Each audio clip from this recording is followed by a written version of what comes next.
Cuando yo nací, mis padres empezaron a atender o asistir a la iglesia. Fue en el 80 que yo nací, mis padres nacieron espiritualmente en el 81.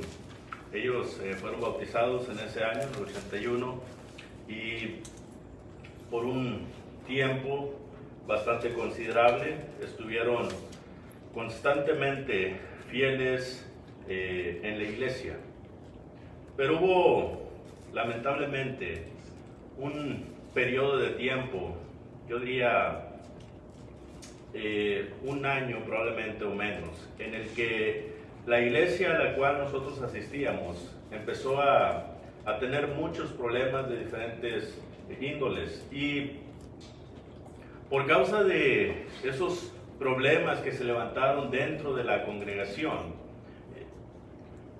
la mayoría de los miembros que se encontraban allí se desanimaron totalmente. Muchos de estos miembros ya tienen tanto tiempo alejados de la iglesia que no han regresado lamentablemente a ella. Y fue en ese periodo de tiempo en el que mi papá empezó a desanimarse. Y recuerdo yo todavía esa noche, tendría yo algunos 12 años de edad, y recuerdo que mi padre llegó lamentablemente embriagado a la casa. Yo no sabía lo que estaba pasando y honestamente se me hizo muy extraño, ¿verdad?, que mi papá se haya embriagado esa noche. Y recuerdo todavía durante esas semanas que mi papá, cuando llegaba a la casa, duraba hasta 1 hora sentado en su mueble después de salir del trabajo. Y en una ocasión, otra vez durante ese tiempo, me dice mi mamá, ya nos vamos a regresar para Bronzeville.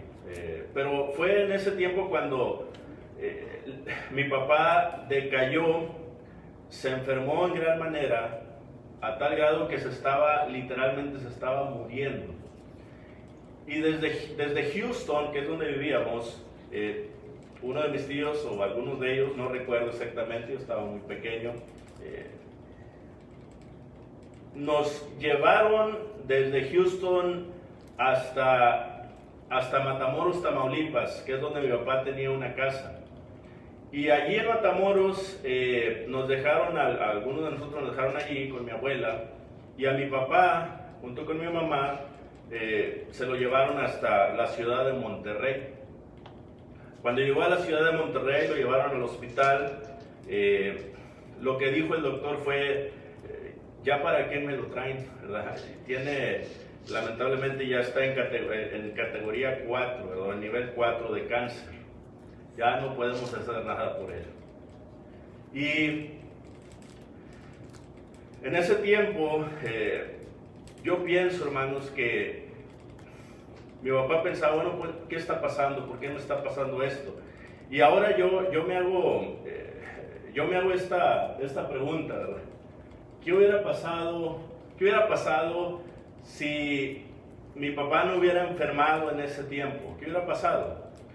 Y la respuesta a esta pregunta, según mi criterio, es la siguiente. Si mi papá no hubiera enfermado en ese tiempo, probablemente mi papá nunca hubiera regresado a la iglesia, y nosotros tampoco estuviéramos dentro de ella. Pero gracias a esa enfermedad, él pudo restablecerse, arrepentirse, y vivió, gracias a Dios, con esa enfermedad, lidiando con esa enfermedad, un periodo de casi 20 años. Dios le dio esa bendición de poder mirar a todos sus hijos ser bautizados. Somos 6, 4 varones. Todos sus hijos ser bautizados. Y tener 3 varones que somos predicadores del Evangelio. Y uno que hace 2 semanas me dijo que él tenía el deseo también de estudiar. Pero ¿qué hubiera pasado si mi papá no hubiera enfermado? No estuviéramos aquí, probablemente. ¿Por qué les comento esta historia, hermanos? No es un testimonio, es una introducción a este salmo, Salmo 124. Cuando leemos este salmo, nos vamos a dar cuenta de cómo es que el escritor al salmo, que se cree que fue David, se hacía una pregunta similar. Y dice allí, hermanos, en el Salmo 124, versos del 1 al 8, de la siguiente manera: a no haber estado Jehová por nosotros, diga ahora Israel, a no haber estado Jehová por nosotros cuando se levantaron contra nosotros los hombres, vivos nos habrían tragado entonces cuando se encendió su furor contra nosotros. Entonces nos habrían inundado las aguas, sobre nuestra alma hubiera pasado el torrente, hubieran entonces pasado sobre nuestra alma las aguas impetuosas. Bendito sea Jehová, que nos dio por presa, que no nos dio, por presa a los dientes de ellos. Nuestra alma escapó cual ave del lazo de los cazadores. Se rompió el lazo y escapamos nosotros. Nuestro socorro está en el nombre de Jehová, que hizo el cielo y la tierra.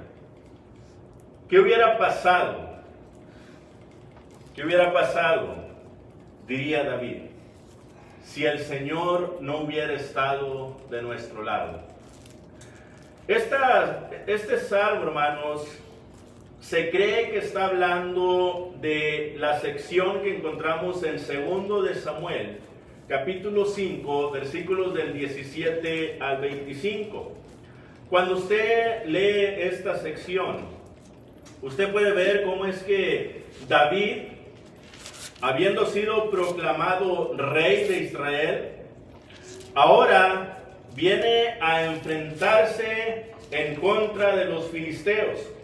No porque él buscó ir a enfrentarlos, sino porque los filisteos vinieron a pelear para poder quitarle el trono.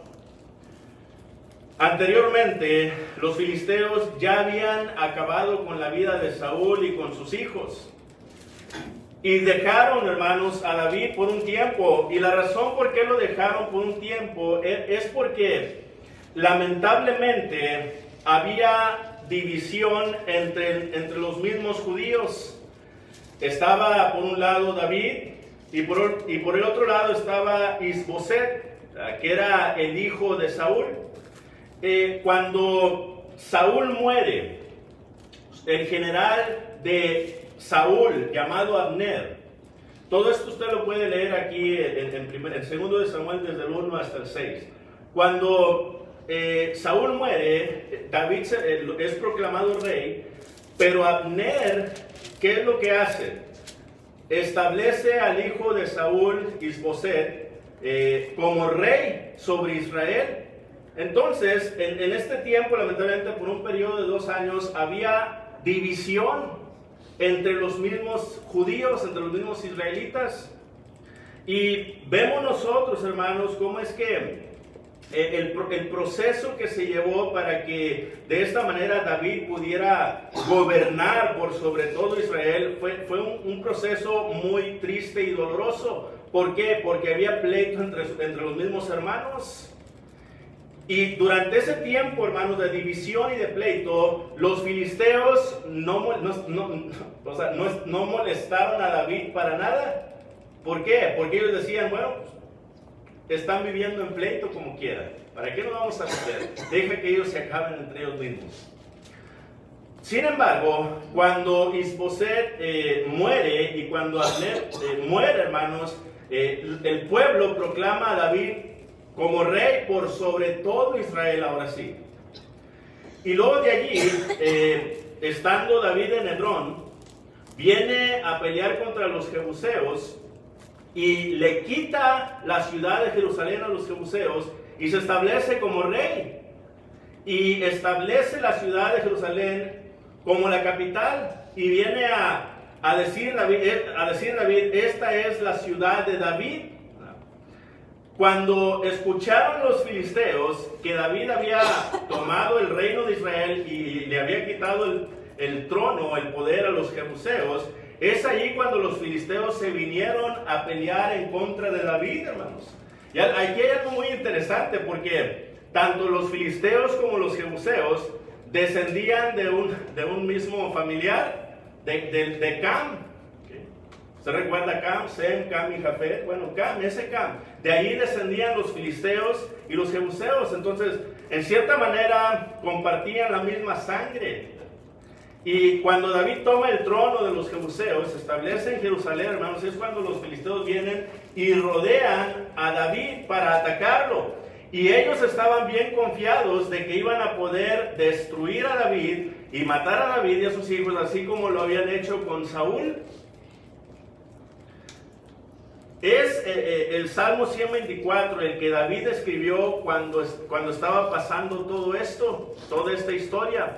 Y cuando usted lee segundo de Samuel, vamos a leerlo, hermanos, para que podamos entender un poquito mejor ahí la situación. Segundo de Samuel, en el capítulo 5, versículo 17 al 25. Vemos ahí cómo es que vienen estos filisteos, se presentan para derrotar o quitarle el trono a David, destruirlo, y dice así: oyendo los filisteos que David había sido ungido por rey sobre Israel, subieron todos los filisteos para buscar a David, y cuando David lo oyó, fíjese lo que hizo David, descendió a la fortaleza, y vinieron los filisteos y se extendieron por el valle de Refaim. Entonces consultó David a Jehová diciendo: ¿iré contra los filisteos? ¿Los entregarás en mi mano? Y Jehová respondió a David: ve, porque ciertamente entregaré a los filisteos en tu mano. Y vino David a Baal Perasim, y allí los venció David, y dijo: quebrantó Jehová a mis enemigos delante de mí como corriente impetuosa. Por esto llamó el nombre de aquel lugar Baal Perasim. Y dejaron allí sus ídolos, y David y sus hombres los quemaron. Y los filisteos volvieron a venir y se extendieron en el valle de Refaim. Y consultando David a Jehová, él le respondió: no subas, sino rodéalos, y vendrás a ellos enfrente de las balsameras. Y cuando oigas ruido como de marcha por las copas de las balsameras, entonces te moverás, porque Jehová saldrá delante de ti a herir el campamento de los filisteos. David lo hizo así, como Jehová se lo había mandado, e hirió a los filisteos desde Geba hasta llegar a Geser. Una hermosa historia, hermanos, una hermosa historia. Y David viene a componer este hermoso canto para, de esta manera, recordar esa victoria que Dios le dio, ¿verdad?, en contra de los filisteos. Y otra vez, este es un canto que los peregrinos cantaban en ese viaje que emprendían desde su hogar hasta el templo de Jehová allí en Jerusalén. Y hermanos, es un canto tan hermoso, un canto que nos habla de protección, un canto que nos habla de victoria. Este canto es tan hermoso que déjeme decirle una cosa. En la Guerra Mundial II, cuando los británicos se establecieron en la isla de Malta, se dice que los enemigos bombardearon esta isla, hermanos, 2,300 veces durante la guerra. Y cada vez que las personas se ponían a orar a Dios, dice la historia que este era el salmo que le oraban a Dios. Este era el salmo que le oraban a Dios. Ahora, cuando usted lee el salmo se da cuenta por qué. Y dice David: a no haber estado Jehová por nosotros, diga ahora Israel, a no haber estado Jehová por nosotros, cuando se levantaron contra nosotros los hombres, ¿qué hubiera pasado si Jehová no hubiera estado por nosotros? Y nos da dos cosas en el versículo 3, en el versículo 4, que probablemente que hubiera pasado si Jehová no hubiera estado con David y con su pueblo. Dice el 3, vivos nos habrían tragado. Vivos nos habrían tragado. Entonces, cuando se encendió su furor contra nosotros, hermanos, el enemigo es como un animal salvaje que viene, te rodea y te busca con el fin de destruirte. Es un animal salvaje que está esperando a su presa y está buscando la manera de cómo llegar a ti astutamente y poder devorarte del todo. Eso es lo que está pasando. Y eso, hermanos, es lo que estaban haciendo los filisteos. Estaban rodeando a David, esperando una oportunidad para atacarlo, para matarlo y para matar a toda la nación de Israel, hermanos, o esclavizarlos también. Y el apóstol Pedro, cuando los hermanos estaban sufriendo esta tremenda persecución por parte de Nerón, el cual estaban lamentablemente buscando a los cristianos porque los habían culpado de haber incendiado Roma. Hermanos, los cristianos, ellos adoraban escondidos en las catacumbas algunos para poder adorar a Dios y no morir. Y estaba Nerón, hermanos, de una manera feroz persiguiendo a los cristianos. Y dice Primera de Pedro, en capítulo 5, versículo 8, nos habla, hermanos, de que Satanás viene como león, anda como león, ¿verdad?, alrededor, buscando a quien devorar. Así anda Satanás, alrededor, buscando a quien devorar. En el contexto de Pedro, ellos entendían a Pedro perfectamente lo que estaba pasando. Estaba, hermanos, Satanás, por medio de Nerón, atacando fuertemente a la iglesia y matando a los cristianos. Aquellos que decían ser cristianos, ser creyentes en Cristo, que confiaban en Dios, los mataban en el momento, hermanos, de una manera horrenda. Y nosotros tenemos que entender que Satanás sigue rondeándonos todo el tiempo. Satanás no descansa. Él está hambriento. Él está enojado con cada uno de nosotros. Porque es que al ser humano Dios le dio ese privilegio tan hermoso de darles a su Hijo para poder así salvarlos. ¿Quiénes son esos seres humanos? ¿Quiénes son? Que tienen tan hermoso y tan grande privilegio. Ellos no se lo merecen. Ellos necesitan ser destruidos y yo los voy a devorar, dice Satanás. Y así está Satanás, hermanos. Él está feroz y quiere destruirnos a cada uno de nosotros. Y él es una persona, es un ser astuto, un ser que sabe esperar, un ser que con astucia, hermanos, espera el momento adecuado y preciso para destruirte.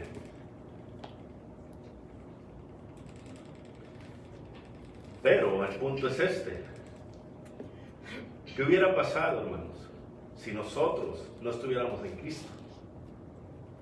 Si nosotros no fuéramos cristianos. Si nosotros viviéramos una vida carnal. ¿Qué hubiera pasado?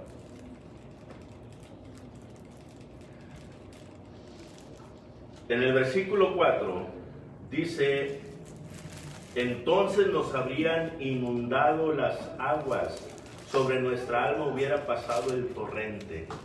Ahora lo pone, hermanos, de una manera, hablando en cuanto a una inundación. Porque una inundación es una señal, hermanos, de juicio, una señal de castigo, es una señal de sufrimiento también. Es una señal en el que tú te sientes que te estás ahogando y sientes que estás muriendo lentamente. Yo no sé usted si ha conocido a una persona que ha muerto ahogada. Pero esto es algo tan horrendo. Es muy difícil, hermanos, el morir sin poder respirar. Y regresando a mi padre, cuando él estaba en el lecho de muerte, yo no pude estar ahí en ese último día. Pero me platican, hermanos, que le entraron agua a sus pulmones. Y dice mi mamá que tenía una manguera puesta en su boca, la cual le proveía el oxígeno. Y cada vez ese oxígeno tenían que elevarlo y subirlo un poco más porque él ya no podía, batallaba mucho para respirar. Y llegó a tal grado, hermanos, que el agua inundó sus pulmones y él murió. Es algo tan desesperante morir ahogado. Y eso es lo que así es como se siente cuando el enemigo te quiere destruir. Te sientes asfixiado, te sientes sin esperanza, te sientes que ya no tienes esperanza alguna, que ya no tienes oportunidad de vida. En Mateo capítulo 7 y versículo 27, después de que el Señor, hermanos, está concluyendo con el sermón del monte, en Mateo capítulo 7 y versículo 27, nuestro Señor Jesucristo dice algo muy interesante aquí, muy importante. Y descendió lluvia, y vinieron ríos, y soplaron vientos, y dieron con ímpetu contra aquella casa, y cayó, y fue grande su ruina. Cualquier persona que no tiene su fe establecida en la roca, esto es lo que le va a pasar. Cualquier persona que tenga su fe establecida sobre la arena, hermanos, esto es lo que le va a pasar. Cuando Cristo estaba diciendo esto, las personas en ese momento entendían a lo que Cristo estaba refiriendo. Hermanos, hay áreas en Palestina donde los montes tienen ciertas grietas que cuando llueve demasiado, hermanos, ¿qué es lo que pasa? Hay secciones en Palestina que se inundan y que corren, hermanos, por esas grietas corren aguas como si fueran ríos. Y había personas en este tiempo que establecían sus casas allí.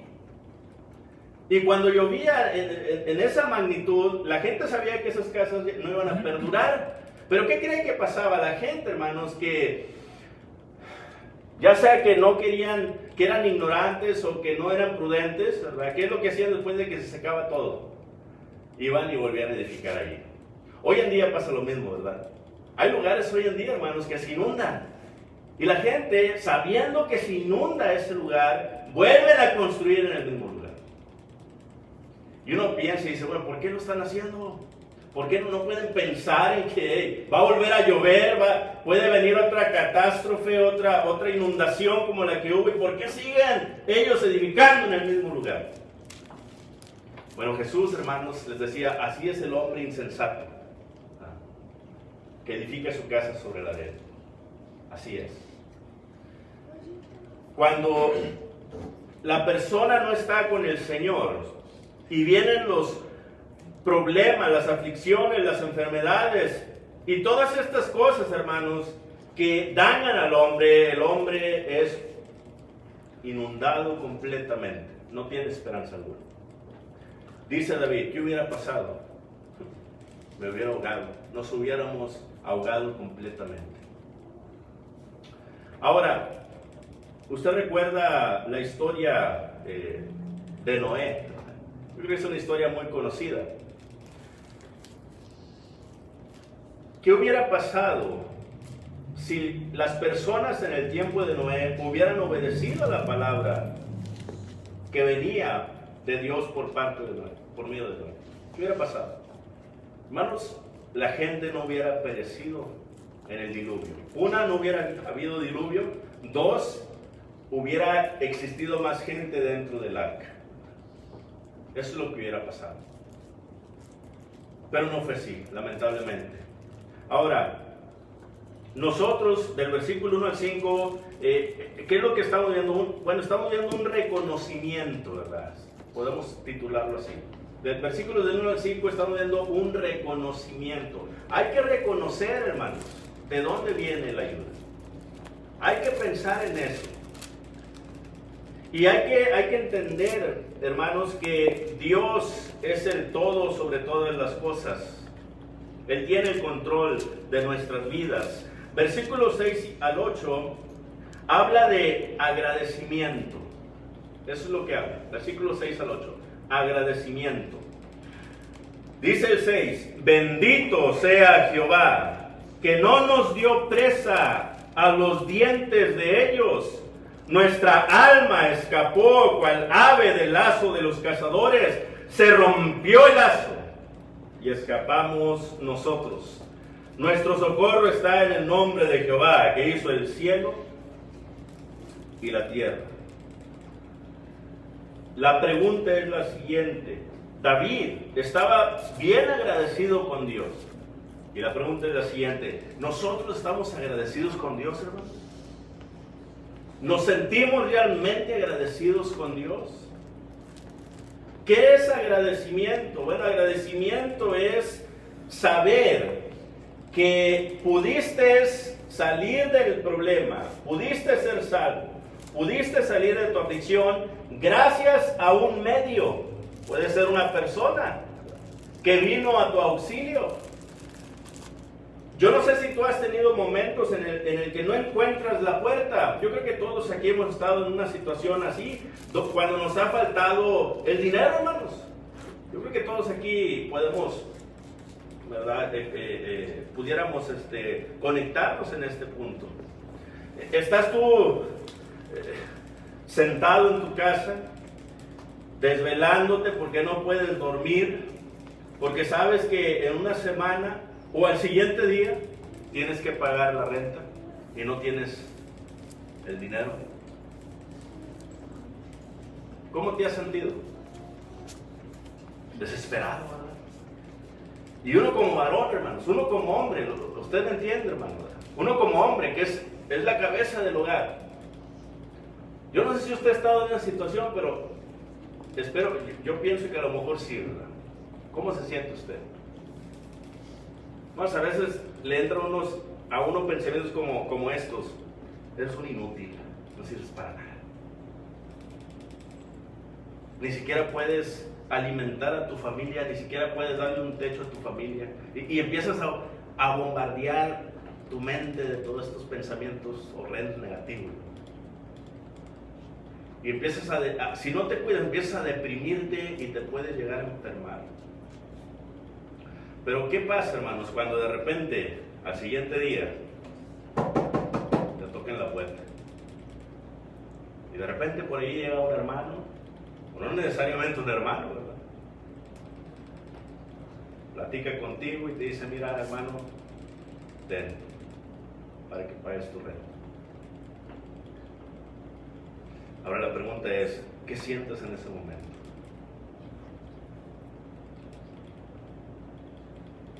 Sí, probablemente diría uno, no me gusta sentirme que soy carga para nadie.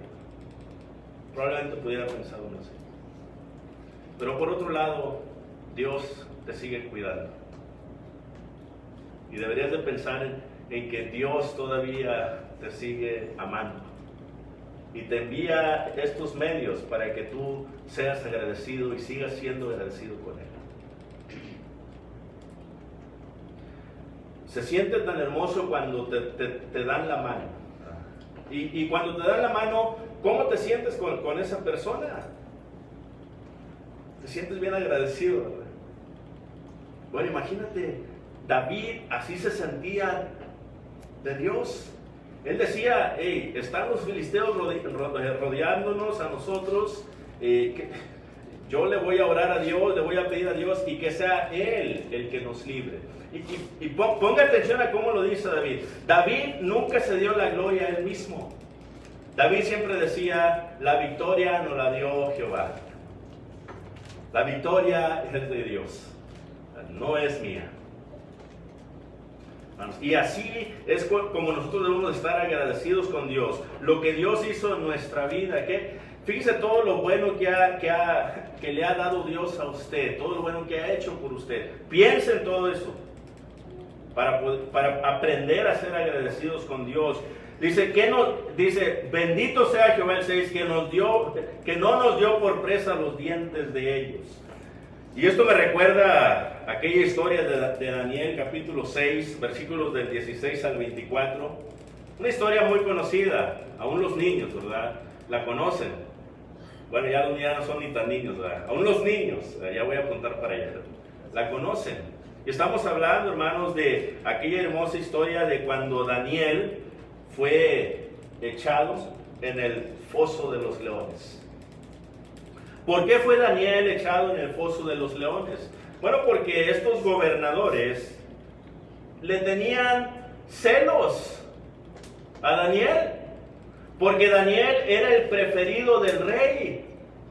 Y el rey, hermanos, amaba tanto a Daniel que el rey lo quería poner por sobre todos los gobernadores. Y estos gobernadores eran como 120, 122 hermanos. ¿Qué es lo que empezaron a hacer? Bueno, empezaron a buscarle una falta a Daniel. Daniel tiene que fallar en algo. Tiene que fallar en algo. Es que cada quien va a investigar por su lado y tienen que encontrarle una falta, encontrarle un error para sacarlo a la luz y presentárselo a Darío, el rey, y de esta manera Darío pueda castigarlo y destruirlo y quitarlo a un lado. ¿Quién se cree ese judío? ¿Y qué fue lo que hicieron? Vamos a hablar con el rey para que establezca un edicto en el que por 30 días nadie le va a pedir nada a su Dios, solamente al rey. Cuando Daniel escuchó esto, ¿qué fue lo que pasó? Cuando Daniel escuchó esto, ¿qué fue lo que pasó? ¿Qué dijo Daniel? Entonces ya no le voy a poder orar a mi Dios porque tengo que guardar las leyes terrenales. No dijo eso. Cuando una ley terrenal va en contra de la ley de Dios, hermanos, ¿a quién vamos a obedecer? A la ley de Dios, lógicamente. Entonces, ¿qué es lo que hizo Daniel? Cuando escucha la noticia, lo primero que hizo fue ir a su recámara, hincarse y orarle a su Dios.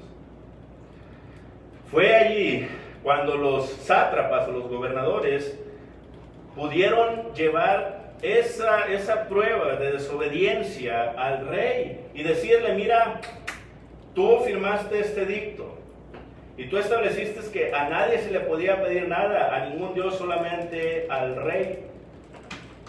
Daniel falló. Bueno, cuando Darío escuchó esta noticia, a Darío le pudo mucho porque Darío amaba a Daniel. Pero, y trató, dice ahí la escritura, trató, hermanos, por mucho tiempo de salvar a Daniel del peligro. Porque el edicto era que si desobedecían lo iban a meter a un foso lleno de leones. Pero ya no podía cambiar la ley. Y echan a Daniel, hermanos, en el foso de los leones. Y por toda esa noche, el rey Darío no durmió. Se la pasó despierto. Y a su manera, hermanos, pidiendo que no le pasara nada a Daniel. Cuando amanece, muy temprano en la mañana, Darío va hacia el foso y empieza a gritarle, hermanos, a Daniel. Y dice: Daniel, estás allí, Daniel, estás vivo. Daniel, tu Dios te pudo librar de los leones. Y le contesta a Daniel y le dice: sí, rey Darío, Dios me libró de la boca del león. El rey Darío hace que quiten la piedra, hermanos, sacan a Daniel. ¿Y qué es lo que hacen? Meten a todos los gobernadores, 122 gobernadores, hermanos, con sus familias. Y mientras los estaban metiendo, los leones los estaban devorando, comiéndoselos. Entonces, ¿qué hubiera pasado si Dios no hubiera estado con Daniel? Y la pregunta es esta, hermanos, también. No se trata primordialmente si Dios está con nosotros, sino que la pregunta más importante es la siguiente: ¿estás tú con Dios? Esa es la pregunta más importante. Y nosotros necesitamos asegurarnos que nosotros estamos con el Señor. Porque si nosotros, hermanos, no hacemos la voluntad de Dios, ¿qué es lo que va a pasar? Allí va a haber pecado. Y el pecado hace división entre nosotros y Dios. Dios no va a estar ahí. Entonces, cuando vengan los problemas, cuando vengan las aflicciones, cuando vengan las enfermedades, ¿qué es lo que va a pasar? Lamentablemente, hermanos, destrucción completa. Pero dice David: bendito sea Jehová, que no nos dio por presa los dientes de ellos. Nuestra alma escapó cual ave del lazo de los cazadores. Se rompió el lazo y escapamos nosotros. Hermanos, y otra vez vemos aquí cómo es que a pesar de que las cosas parezcan que ya no hay manera de escapar, ya no hay esperanza, ya no hay tranquilidad alguna, Dios siempre se encarga de darnos la paz y darnos la tranquilidad, no importando la situación en la que nos encontremos. Nuestro socorro, dice el 8, está en el nombre de Jehová, que hizo el cielo y la tierra. Ahora yo le hago la pregunta a usted: ¿qué hubiera pasado si nuestro Señor Jesucristo no hubiera venido a esta tierra? ¿Qué hubiera pasado? Por último, vamos a leer el Efesios capítulo 2, versículos 11 al 22. Efesios capítulo 2, versículos 11 al 22. Dice el apóstol Pablo: por tanto, acordaos de que en otro tiempo vosotros los gentiles, en cuanto a la carne, erais llamados incircuncisión por la llamada circuncisión hecha con mano en la carne. En aquel tiempo estabais sin Cristo, alejados de la ciudadanía de Israel, ajenos a los pactos de la promesa, sin esperanza y sin Dios en el mundo. Pero ahora, en Cristo Jesús, ustedes que en otro tiempo estaban lejos, han sido hechos cercanos por la sangre de Cristo, porque Él es nuestra paz, que de ambos pueblos hizo uno, derribando la pared intermedia de separación, aboliendo en su carne las enemistades, la ley de los mandamientos expresados en ordenanzas, para crear en sí mismo de los dos un solo y nuevo hombre, haciendo la paz, y mediante la cruz reconciliar con Dios a ambos en un solo cuerpo, matando en ella las enemistades. Hasta ahí. ¿Qué hubiera pasado si el Señor Jesús no hubiera llegado, no hubiera venido?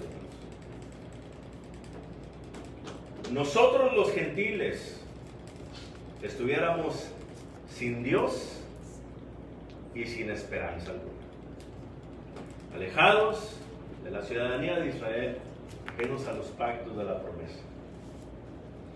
Estuviéramos, hermanos, en oscuridad, estuviéramos viviendo todavía en nuestros pecados. Pero gracias a que Cristo vino a esta tierra, Él tomó un cuerpo y Él, hermanos, bajó del cielo para poder vivir una vida perfecta y convertirse en ese Cordero perfecto, en el cual todos los pecados de todo el mundo, hermanos, iban a recaer sobre Él. Y al morir en la cruz, todos estos pecados, hermanos, estaban siendo destruidos en su carne. Pero gracias a que Cristo resucitó de los muertos, nosotros ahora, a través de la obediencia al Evangelio, podemos, hermanos, tener una vida nueva, una esperanza y protección total, protección completa. Pero la pregunta sigue siendo: ¿qué hubiera pasado si nosotros no hubiéramos obedecido el Evangelio? ¿Qué va a pasar si nosotros nos alejamos de Dios? Sigamos fieles, firmes en el camino de Dios. Y si tú no has obedecido el Evangelio, necesitas saber que si tú no obedeces el Evangelio, lo que va a pasar es que en aquel día, cuando el Señor venga por su iglesia, después de que traiga juicio sobre el mundo y sobre cada ser humano, vas a ser lanzado a un lago que arde con fuego y azufre por toda la eternidad. ¿Quieres eso? Yo sé que no. Obedece el Evangelio mientras tienes la oportunidad. Dios te bendiga.